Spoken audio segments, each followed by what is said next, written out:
Box office దగ్గర weekend లో మంచి జోరునే చూపించిన కింగ్డమ్ మూవీ వర్కింగ్ డే లో హెవీ డ్రాప్ ను సొంతం చేసుకోగా ఇప్పుడు 6వ రోజులో అడుగుపెట్టిన సినిమా మరోసారి వర్కింగ్ డే లో ఎంటర్ అవ్వడంతో ఎలాంటి హోల్డ్ను చూపెడుతుంది అన్నది ఇప్పుడు ఆసక్తికరంగా మారగా చాలా సెంటర్స్ లో నిన్న డెఫిసిట్ లో నెగిటివ్ షేర్స్ పడడంతో ఈ రోజు పర్సెంటేజ్ బేస్ మీద సినిమాను నడిపిస్తూ ఉన్నారు.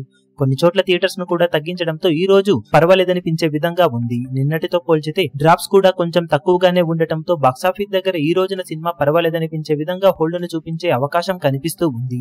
మొత్తం మీద నిన్నటితో కంపేర్ చేస్తే డ్రాప్స్ పరంగా 15 to 20% రేంజ్ లో డ్రాప్స్ ను మాత్రమే సినిమా ఇప్పటి వరకు దక్కించుకోగా ఈవినింగ్ అండ్ నైట్ షోల ట్రెండ్ కూడా పర్వాలేదు అనిపించే విధంగా ఉండటంతో బాక్సాఫీస్ దగ్గర మొత్తం మీద తెలుగు రాష్ట్రాల్లో ప్రజెంట్ ట్రెండ్ ను బట్టి చూస్తూ ఉంటే సినిమా 75 నుండి 80 లక్షల వరకు షేర్ ను అందుకునే అవకాశం కనిపిస్తూ ఉంది. ఫైనల్ ఆఫ్లైన్ టికెట్ సేల్స్ లెక్కలు కొంచెం పర్వాలేదనిపించే విధంగా ఉంటే ఈ లెక్క మరికొంచెం పెరగవచ్చు. ఇక Karnataka, rest of India, overseas లలో ట్యూస్డే ఆఫర్స్ లాంటివి కలిసి రావడంతో ఉన్నంతలో సినిమా వరల్డ్ వైడ్ గా మరోసారి 1.2 కోట్ల నుండి 1.3 కోట్ల రేంజ్ లో షేర్ అందుకునే అవకాశం ఉండగా ఫైనల్ ఆఫ్లైన్ టికెట్ సేల్స్ లెక్కలను బట్టి కలెక్షన్స్ మరికాస్త పెరగవచ్చు. సినిమా అందుకోవాల్సిన టార్గెట్ లో చాలా మొత్తాన్ని ఆల్రెడీ రికవరీ చేసినా మిగిలిన మొత్తాన్ని రికవరీ చేయడానికి ఈ హోల్డ్ కాకుండా ఇంకా బెటర్ హోల్డ్ ను చూపించాల్సిన అవసరం అయితే ఉంది. ఈ వీకెండ్ లో పెద్దగా కొత్త సినిమాలు ఏవీ లేకపోవడంతో సినిమా మరొకసారి జోరును చూపించగలిగినట్లయితే బెటర్ రిజల్ట్ ను దక్కించుకునే అవకాశం ఉంటుంది.